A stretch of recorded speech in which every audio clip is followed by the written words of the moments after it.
नाम शफिया हैदर है और मैं हिंदुस्तान से ताल्लुक़ रखती हूँ। फ़िलहाल मैं अपने शौहर और अपने बच्चों के साथ ईरान कुमुल मुक़द्दसा में रह रही हूँ। मौला ने तौफ़ीक़ दी है, उनकी मजालिस भी पढ़ती हूँ। चूँकि इल्म दीन हासिल करने का शौक़ है, इसलिए हौज़ा बिंतुल हुदा में दर्स भी पढ़ती हूँ और साथ में बच्चों की तरबियत में मशगूल हूँ। जी अल्हम्दुलिल्लाह, मैं इससे पहले भी कई बार करबला मुक़द्दसा की ज़ियारत के लिए आ चुकी हूँ। मौला इमाम हुसैन अलैहिस्सलाम ने हमें कई बार ये शर्फ़ दिया है कि मैं उनकी ज़ियारत के लिए आ चुकी हूँ और यही दुआ है और इल्तिजा है मौला से कि वो हमेशा मुझे इस तरह अपनी ज़ियारत के लिए बुलाते रहें। सबसे पहला हदफ़ करबला की ज़ियारत का ये है कि हम इमाम हुसैन अलैहिस्सलाम की ज़ियारत कर सकें, क्योंकि हमारे पास जो कुछ भी है वो सब कुछ इमाम हुसैन अलैहिस्सलाम का और उनकी दी हुई क़ुरबानियों का नतीजा है। जो कुछ हमारे पास है वो सब कुछ इमाम हुसैन अलैहिस्सलाम का दिया हुआ है। तो हमारा फ़र्ज़ है कि हम करबला में आकर अपने इमाम अलैहिस्सलाम की ज़ियारत करके कुछ हद तक सुकून हासिल कर सकते हैं। दूसरा सबसे बड़ा हदफ़ करबला मुक़द्दसा की ज़ियारत का ये है, इंसान साज़ी है। यानी अगर कोई शख़्स ख़ुद को संवारना चाहता है, वाकई में ख़ुद को इंसान बनाना चाहता है, तो करबला मुक़द्दसा ये उसके लिए एक दरसगाह है। और ये एक ऐसी दरसगाह है कि यहाँ आने के बाद उसे वफ़ा भी मिलती है, ईसार का जज्बा भी मिलता है, क़ुरबानियों का ज़ौक़ भी पैदा होता है। यहाँ आने के बाद मुश्किलों को आसान करने का ज़ौक़ भी पैदा होता है। और यहाँ आने के बाद इंसान, मौला ने अगर हमें बुलाया है तो बुलाने के बाद हमारे अंदर एक कैफ़ियत पैदा हो जाती है कि हमारे पास एक मौका होता है कि हम संवर कर और इंसान बनकर यहाँ से जा सकें। सबसे पहले हमें ज़ाहिर इमाम हुसैन अलैहिस्सलाम बनने के लिए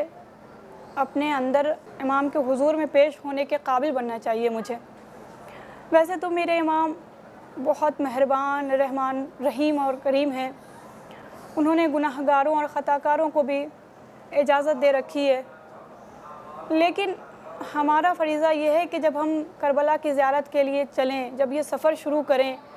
सफ़र शुरू करने से पहले या सफ़र शुरू करने के बाद अपने अंदर अपने तमाम जज्बातों और एहसासातों को देखें और समझें, क्योंकि हर इंसान ख़ुद को बेहतरीन तरीक़े से समझ भी सकता है, जान भी सकता है और पहचान भी सकता है। अगर इमाम हुसैन अलैहिस्सलाम ने हमें इजाज़त दी है, हमें तलब किया है, हमें बुलाया है, तो गोया उन्होंने हमें एक मौका दिया है संवरने का। तो फिर हमारा फ़रीज़ा है कि हम इस चीज़ को समझें। और फिर ये कैसे मुमकिन है कि हमारा इमाम बुला रहा हो और हमारे अमाल जो हों, हमारे काम जो हों, वो हमारे इमाम हुसैन अलैहिस्सलाम की मर्ज़ी के बरख़िलाफ़ हों। तो हमारी कोशिश कम से कम ये होनी चाहिए ज़ाहिर इमाम हुसैन अलैहिस्सलाम बनने के बाद कि हम वो सब कुछ तर्क कर दें, उन तमाम चीज़ों से दूरी अख्तियार कर लें कि जिससे मेरे इमाम हुसैन अलैहिस्सलाम नाराज़ हों,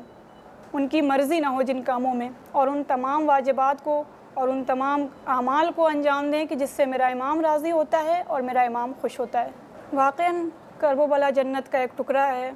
और यहाँ आने के बाद हमें ख़ुद पर फ़ख्र होता है और खुशनसीब हम महसूस करते हैं अपने आप को। चूँकि हमारा दिल इश्क़ इमाम हुसैन अलैहिस्सलाम से पुर होता है और करबला पहुँचने के बाद हमें सिर्फ़ और सिर्फ़ इमाम हुसैन अलैहिस्सलाम की क़ुरबानी और उनके अस्हाब व अंसार की दी हुई क़ुरबानियाँ याद रहती हैं। कुछ लम्हों के लिए, कुछ देर के लिए, कुछ पल के लिए हम दुनियावी लज़्ज़तों से और दुनियावी चीज़ों से हमारे ज़हन व दिल हट जाते हैं, दूर हो जाते हैं। यही वजह है कि ऐसा लगता है कि सब कुछ थम सा गया है, वक्त थम सा गया है। लेकिन यही चीज़ एक अजीब सी कैफ़ियत हमारे अंदर पैदा करती है कि जब हम आखिरी दिन होता है करबला का हमारे पास, और जब हम इमाम हुसैन अलैहिस्सलाम से विदा के लिए जाते हैं, तो हम 5 दिन भी रह लें, हम 3 दिन भी रह लें, हम 10 दिन भी अगर करबला में रह लें, उसके बाद भी अगर हम जाने के लिए आमादा होते हैं करबला से, तो एक अजीब सी कैफ़ियत हमारे अंदर पैदा होती है कि मौला अभी तो आए थे, अभी हमने ज़ियारत भी अच्छे से नहीं किया, मौला आपकी और ये जाने का वक्त करीब आ गया। बस ये कैफ़ियत हमारे अंदर विदाए इमाम हुसैन अलैहिस्सलाम के वक्त आ जाती है। अल्हम्दुलिल्लाह मैं 40 इमाम हुसैन अलैहिस्सलाम کربلا میں کر چکی ہوں، اور نجف سے کربلا کا پیدل سفر امام حسین علیہ السلام نے ہمیں یہ سعادت نصیب کیا، اور ہم نے نجف سے کربلا کا پیدل سفر کیا ہے۔ صرف اور صرف عشق امام حسین علیہ السلام کی وہ جذبہ ہے کہ واقعاً یہ سفر جو سخت ہوتا ہے، لیکن یہ جذبہ جو ہمارے اندر ہے امام حسین علیہ السلام کی زیارت کا، یہ جذبہ اور یہ چاہت امام حسین علیہ السلام کی ہمارے سفر کو آسان کر دیتی ہے۔ اور پھر امام حسین علیہ السلام اور ان کے اصحاب و انصار اور ان کے گھر والوں پر کی گئی مصیبتوں کا خیال جب ذہن میں آتا ہے تو ایسا لگتا ہے کہ ہمارا سفر بالکل آسان کر دیا ہے مولا نے، بس اس لیے کہ ہم اپنے امام کی زیارت کر سکیں اور ان کی معرفت حاصل کر سکیں، اور ایک موقع جو امام نے دیا ہے ہمیں سنورنے کا، اس کے ذریعے ہم یہاں آ کر اپنے آپ کو انسان بنا سکیں اور مولا کے نزدیک ہو سکیں۔ حقیقت یہی ہے کہ جو لوگ آ سکتے ہیں لیکن کربلا نہیں آ رہے ہیں، وہ اس عظیم سعادت سے محروم ہو رہے ہیں، اور ان کو سوچنا چاہیے کہ آخر کیا وجہ ہے کہ انہیں یہ سعادت نصیب نہیں ہو رہی ہے اور خدا نے یہ توفیق سلب کر رکھی ہے۔ ویسے تو کربلا کا ہر لمحہ، ہر منظر اور ہر واقعہ دل خراش ہے،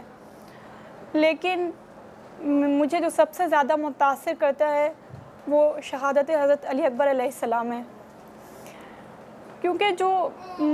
جو کیفیت امام حسین علیہ السلام پہ حضرت علی اکبر کی جدائی کے وقت ہوئی ہے، جب حضرت علی اکبر کی رخصتی کے وقت امام حسین علیہ السلام کی جو کیفیت ہوئی ہے وہ کسی اور شہید کی رخصتی کے وقت نہیں دیکھی گئی۔ اور پھر جب حضرت علی اکبر کی شہادت کی خبر سنی ہے مولا نے، تو گرنا اور پھر اٹھنا اور پھر گرنا، یہ سب چیزیں اس عظیم شہادت کو واضح کرتا ہے کہ یہ کیفیت امام حسین علیہ السلام پر کس قدر اس وقت امام حسین علیہ السلام کس کیفیت سے گزر رہے تھے۔ ہے کوئی جو امام حسین علیہ السلام کی اس کیفیت کو سمجھ پاتا؟ اور پھر امام نے کہا کہ اے میرے بیٹے، تیرے مرنے کے بعد اس دنیا پر خاک ہے۔ ویسے تو کربلا کا ہر لمحہ، ہر پل، ہر منظر، ہر شہادت دل خراش ہے اور عظیم ہے، لیکن مجھے جو سب سے زیادہ متاثر کیا ہے وہ شہادت حضرت علی اکبر علیہ السلام نے، کیونکہ جب حضرت علی اکبر رخصت ہونے کے لیے خیمے میں آئے اور پھر اپنے بابا سے جب رخصت ہونے کی اجازت مانگی، تو جو کیفیت امام حسین علیہ السلام پہ اس وقت طاری ہوئی وہ کسی اور شہید کی رخصت کے وقت نہیں ہوئی۔ اور پھر جب حضرت علی اکبر علیہ السلام جنگ کے لیے جانے لگے تو امام حسین علیہ السلام کا یہ کہنا کہ اے بیٹا، کاش تم صاحب اولاد ہوتے تو سمجھ پاتے کہ اس وقت میرے دل پہ کیا گزر رہی ہے۔ اور پھر جب حضرت علی اکبر کی آواز سنی کہ جب حضرت علی اکبر نے امام حسین علیہ السلام کو آخری سلام کہا، تو امام کا گرنا، اٹھنا اور پھر گر جانا اس بات کو ثابت کرتا ہے کہ یہ شہادت عظیم شہادت ہے۔ اور پھر خود امام حسین علیہ السلام نے شہادت حضرت علی اکبر کے بعد کہا ہے کہ اے میرے بیٹا، تیری شہادت کے بعد اس دنیا پہ خاک ہے۔ ویسے تو کربلا ہر انسان کے لیے تربیت گاہ ہے، اور ہر انسان کو اپنی تربیت کے لیے، اپنی رہنمائی کے لیے یہاں نمونے عمل مل جائیں گے، لیکن کربلا کی ماؤں نے جو ہمیں درس دیا ہے وہ ہمارے لیے سبق آموز ہے۔ انہوں نے یہ بتایا کہ ہم کس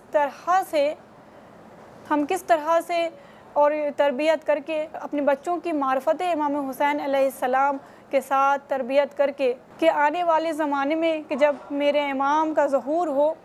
تو میرے بچے ان کی مدد کر سکیں۔ تو اگر ہم یہ چاہتے ہیں کہ میرے بچے امام زمانہ کے سپاہی بن سکیں تو ہمیں کربلا کی ماؤں سے درس حاصل کرنا چاہیے، کربلا کی ماؤں سے سبق لینا چاہیے کہ انہوں نے تربیت کا کیا نظام بتایا ہے، اور ہمیں معرفت امام حسین علیہ السلام، معرفت امام اور اطاعت امام پہ اپنے بچوں کی تربیت کرنی چاہیے۔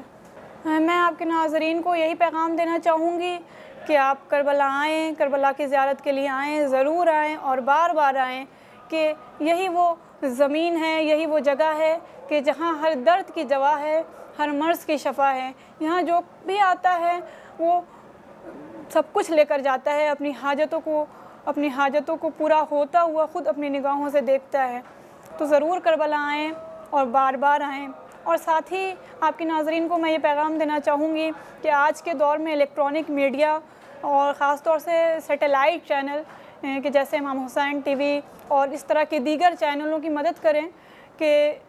یہ ایک اچھا ذریعہ ہے ہمارے پاس کہ جس کے ذریعے مقصد امام حسین علیہ السلام پوری دنیا میں آسانی سے اور اچھے طریقے سے ہم تک پہنچ رہا ہے۔ السلام، خدا حافظ۔